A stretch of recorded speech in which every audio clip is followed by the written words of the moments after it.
Welcome everyone. This is V. I'm back with another video elevating her consciousness. And yes, we are moving to the top. We don't stop. You see, because consciousness is divine power. And since we know consciousness is divine power, I am prompted to vibrate higher. Now, the title of this video is The Veil is Down. Part 1. And this could be like a sequel to Going Beyond the Veil, which we talked about in previous video. But the last two videos, The Mystic and the Man, Part 1 and 2, we talked about another action thriller, which is the Titanic. So if you go and watch that last Mystic and the Man Part 2, you could get up to speed as to where I am steering the helm of, I'm going to say, this ship right now once again. And like I said, it could be a sequel, because you will see once you watch those videos and then you watch the San Andreas. And so if I had to subtitle this, I would say it would be The Decoding of the 2015 action thriller San Andreas. And so basically, I'm not going to focus a whole lot on the movie at all, just only on the characters of San Andreas, featuring Dwayne Johnson, aka The Rock, and Carla Gugino or Gugino. So, and also my focus is going to be more on the soundtrack. So, and Sia Fuller is the music artist of the soundtrack of California Dreamin'. So go and watch the film, as well as go and watch the tape or the videos. Give a like and subscribe to the YouTube channel. There's a lot of other music there, and I'm just thinking that Sia must be one of the most, I don't even know how to say it, because one of the greatest music artists of all time has to be. Now, so welcome once again. And so basically, when you watch the Titanic, you would have noticed that there was the heart of the ocean. And so I wanted to put in the track, but I wasn't able to get it in. And it seemed like I had a lot of troubleshooting there. So I have to leave out the track, and in the I didn't want to go into the film at all, because I'm steering away from the film and all that's involved with the film, because what I want to do, I want to vibrate higher. There was a lot of deep diving that we had to do. If you saw the Titanic, and there was a lot of frigid cold waters, and I'm feeling like doing that time travel, my skin is cracking like the San Andreas fault line right now from looking at all the frigid cold that went on. But we know that the heart of the ocean is down deep at the bottom of the sea. And see, it was all due to true love. You see, Jack promised that Rose would end up as an old woman warming her bed. That is what he said. And sure enough, if you watch the film, you will see that is exactly what happened. And so what I want to do here is to steer this in another direction, away from the film and into elevating higher, right? And so it's really important for us to elevate higher when we have to deal with situations like CV, and with all the lockdowns, Crown V has created an opportunity for us to elevate our consciousness. Matter of fact, it's paramount. Now, it's paramount that we elevate our consciousness today because of all of the low vibrational situations in this time that we're dealing with. And so therefore we need to vibrate higher. And this is what I want you to do. If you allow me to navigate you unto safety as we go into this journey through this transmission here of this, what I'm calling the veil is down. The veil is down. And I want to say that the veil is down, meaning man down. A man down situation. Okay? And so, as we navigate through here, we want to get back and be reminded of our divine higher self. Getting back to learning about, we spoke about the quantum leap in previous videos. Now, the quantum leap has been very instrumental, or basically a catalyst for the multi-dimensional evolution of humanity. And that's a whole nother story, but if you watch some of the videos, you'll be up to speed, and you'll kind of know sort of what I'm talking about right now. But the way I'm steering this is in a direction of love and compassion.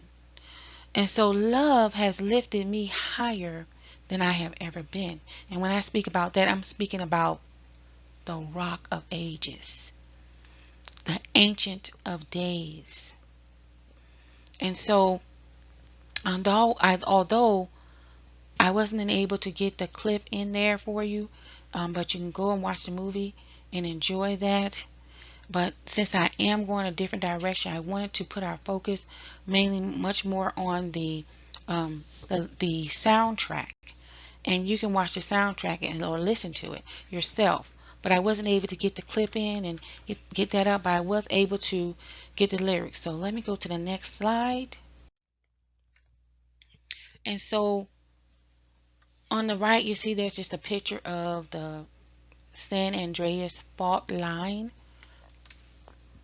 And so basically in the lyrics, the only couple things that I want to point out was that the lyrics where it says, I'd be safe and warm. And it said it 3 times, so I put it 3 times. And also at the end here it says, if I didn't go, I could leave today. So keep that in mind. I thought that was very, very, very profound. I'd be safe and warm if I was in LA. And if I didn't go, I could leave today. So let's go on to the next slide. But first of all, so I think, yeah, that is where I want you to zero in on there. And I want to just see, because I've been really trying to copy and paste a lot of things to get it together here. But I want to, you just stick with me here. California, San Andreas Fault. So before I get into talking about this strip of land here, I wanted to give a little sidebar in regards to the history of this wonderful strip of land. So Los Angeles, which means the angels. And so there's this history here. And previously, like I said, I was trying to get I had a whole clip together, and I had, all the Spanish, the language, the Spanish of what I'm going to talk about right now. I had it up there, but now I just had to read it off to you. And basically, um, it goes like this: El pueblo de nuestra la reina de los ángeles de Porciúncula. And that means the town of Our Lady, the Queen of the Angels of Porciúncula. And that is the Italian version, the Italian pronunciation. And so the Spanish pronunciation of it is Porciúncula. And in Italian is Porciúncula. So basically, LA is the largest city of California in the southern part of the state on the Pacific Ocean.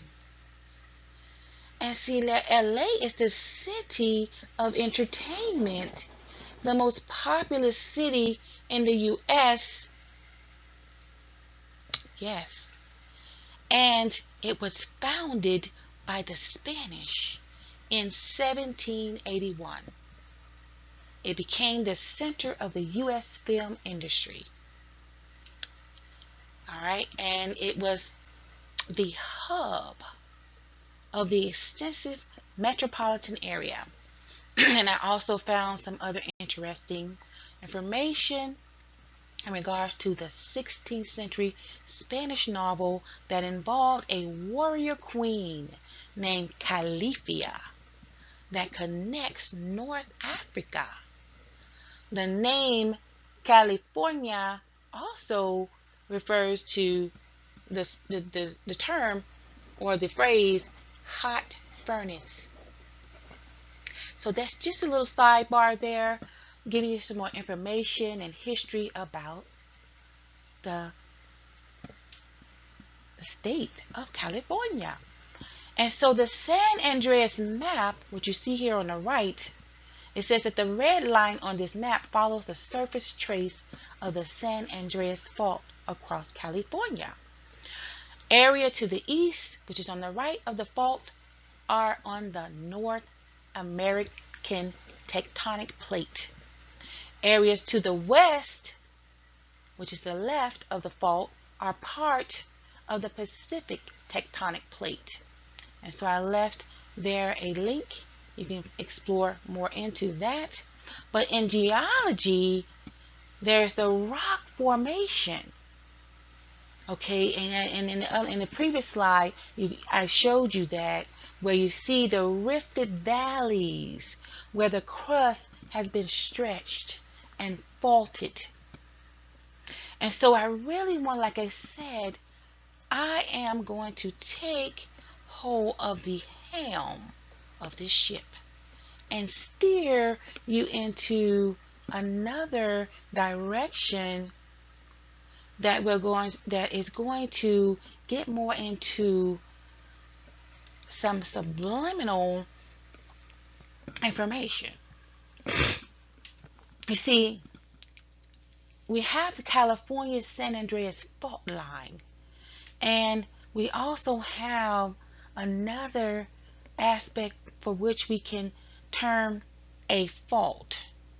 And so what is that? What that is saying that there is another meaning, and this meaning is a physical or intellectual imperfection or impairment. A defect, a theory with some serious faults. And so a defect or imperfection could be considered as a flaw, right? Failing, a fault in the brakes, a fault in one's character, weakness, failing, especially a moral weakness, less serious than a vice. And so if you notice in the film San Andreas, which I tried to give you an introduction.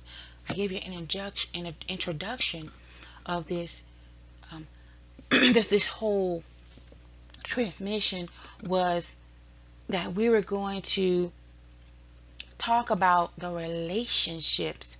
And so, like I said, being a sequel from other videos that we previously talked about.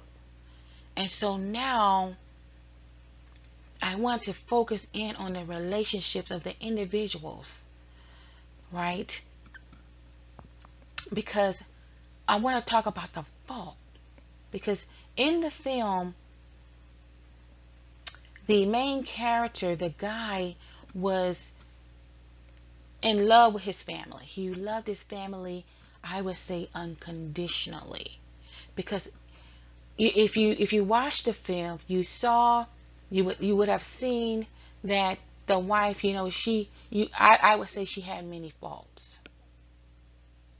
And her faults, I mean, she was a beautiful woman, but in the end of the day, she had perhaps a moral weakness, right? Some intellectual imperfections or impairment.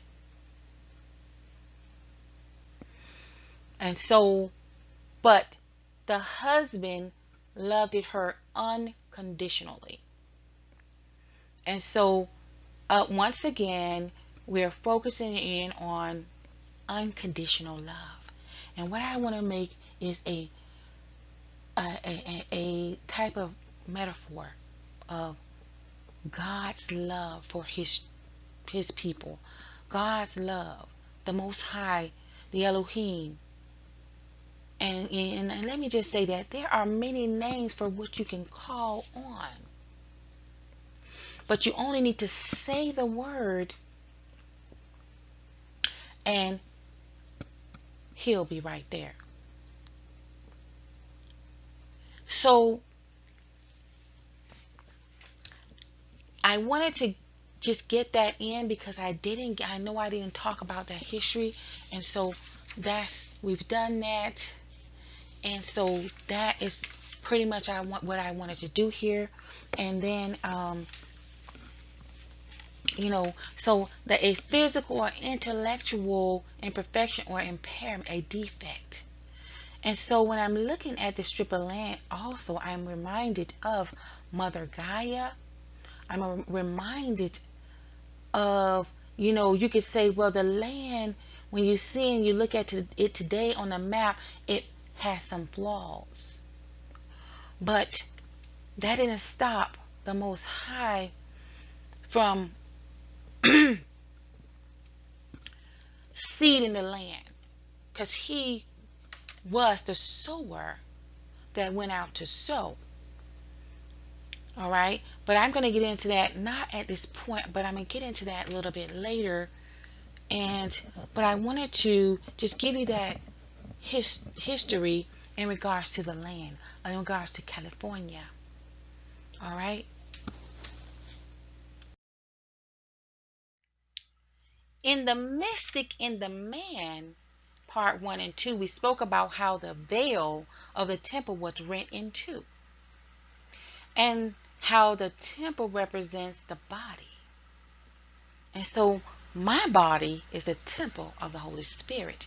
Your body is a temple of the Holy Spirit. So please go back and watch the videos, and because see, some things have been a mystery until now, a lot of things. So in the Deuteronomy, it says in 29 and 29, it says that the secret things belong unto God. In the scriptures, there are a number of individuals. Some are called the men of God, the woman of God, prophets of God, and so forth. And I'm just going to highlight a few here. One of them is Daniel. Daniel was called the beloved of God. You see, because Daniel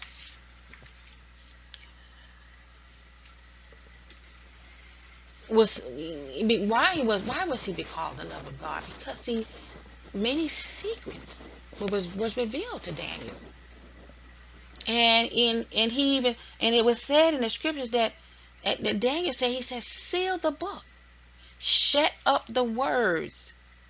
Many shall run to and fro, and knowledge shall be increased.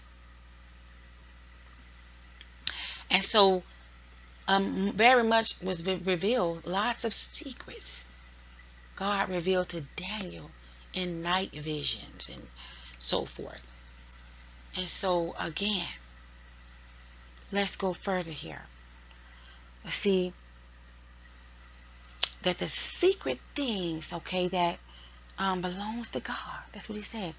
And so Ezekiel also was another man of God that you can go and read. So go, and it will benefit you greatly to get a better grasp of the concepts that are going on. And when you go and read the book of Daniel, the book of Ezekiel. But I want to just say that David was a type of Christ. You see, because David, he was a man, it says in the scriptures that he was a man after God's own heart. And he knew. And see, David, I know you heard about the Psalms of David, so I'm going to leave it right there for now. But the reason why I have entitled this video, "The Veil is Down," and meaning when I say the veil is down, I want to say man down. It's a man down situation, because it is very obvious to me that the angels of God is trying to say something here. There's a message being transmitted in regards to the love of God and the covenant that he made before the foundation of the world, or should I say before the first Adam, or before the creation of man. And if you read the New Testament in regards to the parable of the kingdom of heaven, it's in Matthew 13 verses 2 through 11. And it was about a sower who went out to sow. And it says that a great multitudes were gathered together unto him, so that he went into a ship and sat. And the whole multitude stood on the shore. And he spake many things unto them in parables, saying, Behold, a sower went out to sow. And when he sowed, some seeds fell by the wayside, and the fowls came and devoured them up. And some fell upon stony places, or upon stony ground, should I say, and where they had not much earth, and forthwith they sprung up, because they had no deepness of earth, and when the sun was up, they were scorched. And because they had no root, they withered away. Verse 7, it says, Some fell among thorns, and the thorns sprung up and choked them. But others fell into good ground and brought forth fruit, some 100-fold, some 60-fold, and some 30-fold. Who hath an ear to hear, let him hear. Who has an ear to hear, let him hear. And the disciples came and said unto him, Why speakest thou in all these parables? Why are you speaking in all these parables? That's how I'm saying it right now. He said, and then the Christ answered, he said, Because it is given unto you to know the mysteries of the kingdom of heaven, but to them it is not given. And see, we wonder why there are so many mysteries, but see, now is coming a time. See, the book, the words were shut up, but it's coming a time now that much is being revealed. If you didn't notice. So I wanted to turn your attention to that, and we are going to continue to go on in this journey here. And so stay tuned. San Andreas Decoded. And so all I did here was typed the word San Andreas backwards, and I found that NAS could stand for National Aeronautic Space, and that SAER, it actually means late, if you look that up. And also that if you do the acronym, the S stands for significant, A for adverse, E is for event, and R is for review. And so basically this is a late, significant, adverse event review of DNA. Or we could say Andreas, which is from the New Testament Greek name Andreas, which gave rise to Andrew in English and vernacular derivatives in almost every other European language. Etymologically, it is from Greek andreos, which means manly, from aner, man, male, genitive andros, which means popularity. So you can look that up there and get some more information there. But yes, and so on the right, I just have some high definition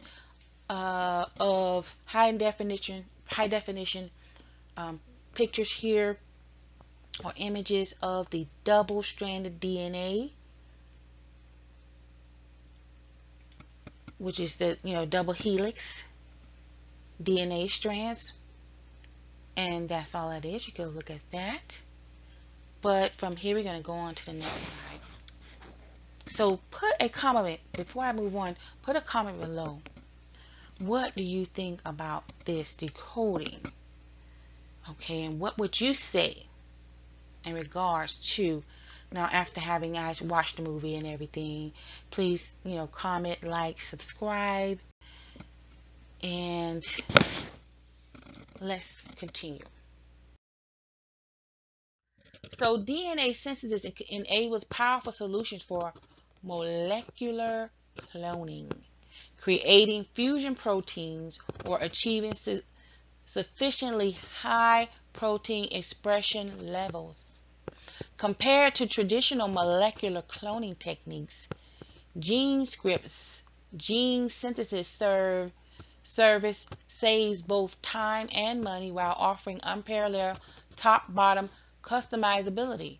Up to date, the success rate and the on-time delivery rate of gene synthesis has achieved 99.95% and 98.5% respectively. Geared up with proprietary technologies, GeneScript offers guaranteed delivery time to ensure that your project is on track. So, therapeutic cloning in humans. So, what is therapeutic cloning in here? It says the use of cloned cells to develop treatments for diseases. During the therapeutic cloning, a person's DNA is inserted into a stem cell, which is a special type of cell that can become any other type of cell without a nucleus. Instead of inserting the developing cell into a surrogate mother to form a new organism, these cells are grown in a lab. Hello?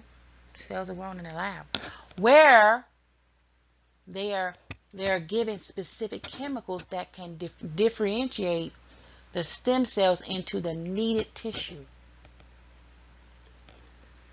So like I said, some things take place in the lab.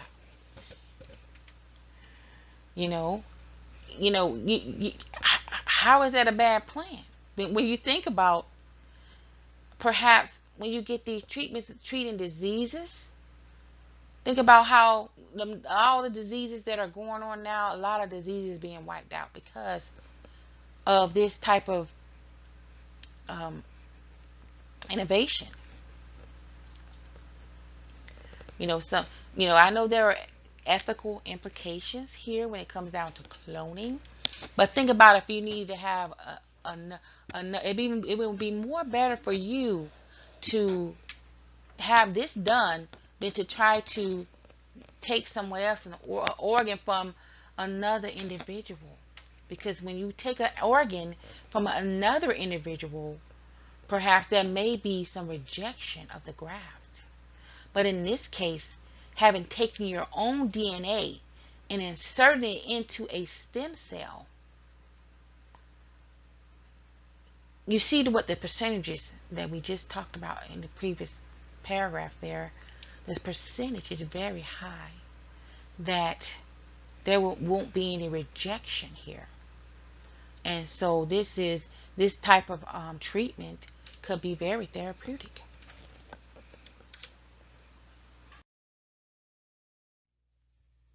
Corinthians 15, verse 45 through 49, it says, "Thus it is written, the first man, Adam, became a living being.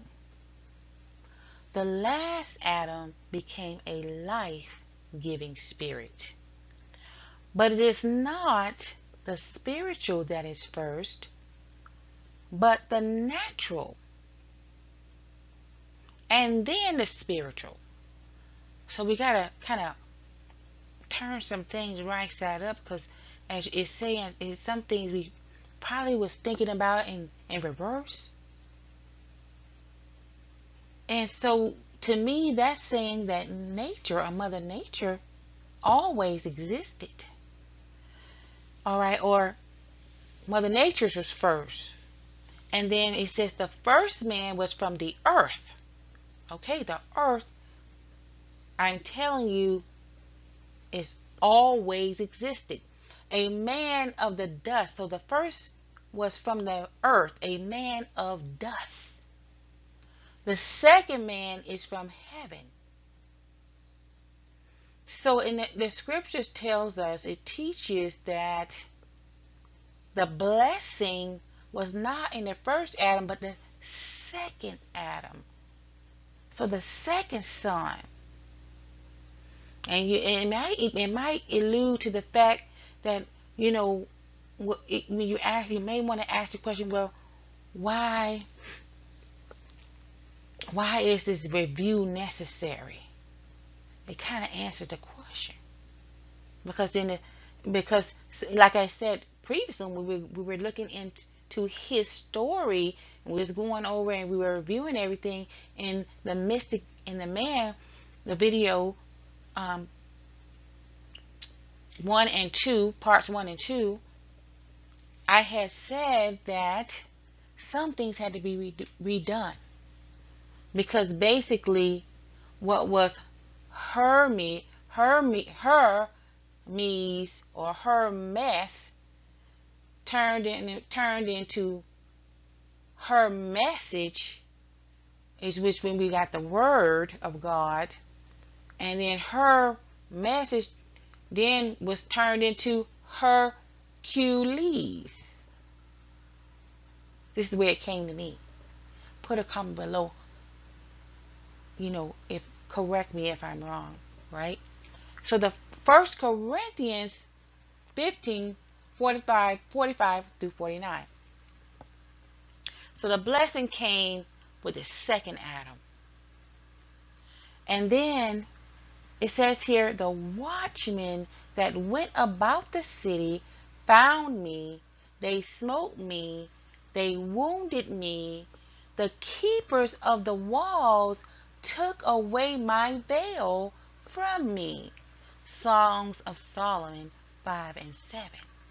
So when I read that, it stuck out to me as talking about, what happened in the book of Enoch.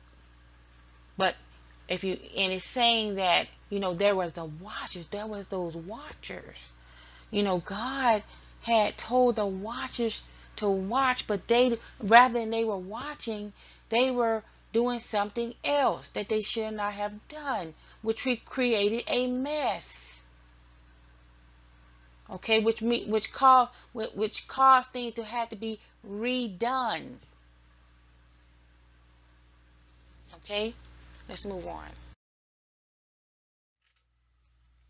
Oh, the love of God. If I had to title this page, it will be Oh, the love of God. In John 9, verse 2. Okay. The first verse, it says, And Jesus passed by. He saw a man which was blind from his birth. And his disciples asked him, saying, Master, who did sin, this man or his parents, and that he was born blind? So Christ, which is the spirit of prophecy, here is speaking here. And so he answered, he said, neither hath this man sinned, nor his parents, but that the works of God should be made manifest in him. I must work the works of him that sent me while it is day. The night cometh when no man can work. As long as I am in the world, I am the light of the world. I am the light of the world. So there's always going to be someone who's going to try to find fault, no matter what it is. But we're talking about the unconditional love of the Most High here. And it says here in John 3 and 33. And so numerologically, when you see these numbers, here, the repetitive numbers here, these number 3, think about mind, body, and spirit. All 3 of these. Do not neglect one from the other. Okay, I just want to do a sidebar there. So it says in John 3 and 33, he that have received his testimony have set to his seal that God is true. Because a fool has said in his heart, there is no God.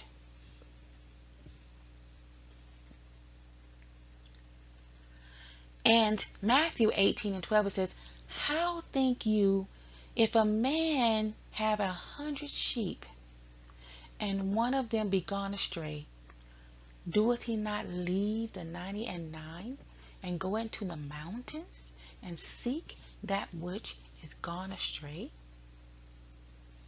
And if so be that he find it, verily I say unto you, he rejoiceth more over that sheep than of the 99 which went not astray. He said, even so, it is not the will of your Father which is in heaven that one of these little ones should perish. Moreover, if thy brother shall trespass against thee, go and tell him his fault between thee and him alone. If he shall hear thee, thou hast gained thy brother. The prophecy of Isaiah, it says, it's fulfilled, saying, you shall hear and shall not understand. Seeing, you shall not see and shall not perceive. It says, seeing ye shall see and shall not perceive. So let me just read that again. Prophecy from Isaiah. It says, this prophecy is fulfilled, being fulfilled. It's fulfilled, saying, you shall hear and shall not understand, and seeing ye shall see and shall not perceive. Matthew 13 and 14. See, if the blind lead the blind, both fall into the ditch. Matthew 15 and 14. But see, our God is a God of unconditional love. And see, he left the 90 and 9 to go seek the one that was lost. Because see, the Most High, he knows the value of the 1%. He knows where real value lies. He knows the value of the 1%. And see, it's very important for us to continue to elevate higher here. Because if you believe in your Elohim, the Immaculate Conception. Now, immaculate means free from flaws or mistakes, perfect. Now, the birth of Jesus Christ, or whomever you want to refer to him as, Yeshua HaMashiach, was on this wise. When as his mother Mary was espoused to Joseph, before they came together, she was found with child of the Holy Ghost. And that's in Matthew 1 and 18. So it says there that Mary had not even been with her husband. She had not even been with Joseph. She was with the child first week before she was with Joseph. And when they found all this out, they wanted to stone Mary, or Joseph wanted to put her away. But it had to be revealed to Joseph as well by the angel of God, that what had happened here, where with the immaculate conception of the Son of God. So what I want to do here, I want to pose the question, because seeing that Mary was born of a virgin. Christ was born of a Virgin Mary. I want to pose a question. I just want to kind of make you think harder and try to see if we could just think outside the box and pull down some of the walls of limitation that we have set in our religious journeys. And so this is the question that I'm posing here. When I look at the picture to the left, could Mary have been touched by an angel? I mean, she got pregnant, but she did through an immaculate birth, through of the Holy Ghost, right? And so when I'm looking at the picture here on the far right, I want to say that AI wants to touch somebody. Okay? But Mary, on the other hand, is it possible? So put a comment below. Is it possible that Mary could have been touched by an angel? That's just a question. So I've been wanting to do a video for some time on the CRISPR-Cas9 technology, which is a powerful technique that has revolutionized the field of sequence-specific gene editing due to its high precision, simplicity, and flexibility. The CRISPR-Cas9 system consists of two major components: the Cas9 nuclease and the sequence-specific guide RNA. So that's what that means, guide RNA. And so it's just showing here, we have a picture here on the left, what that looks like. And that's There's something in the laboratory here, and it's just, just. But I've been wanting to do this. So moving on to the next slide, or the last slide, I believe I have here. Um, but this is some innovation that has been going on, and it's just letting you know that there is some information. This information is out here, and that is something that that is available for you to explore. Okay, this is the last and final slide, showing you where, like, the DNA taken from the parents, and that is all that is taken from the parents to clone a child.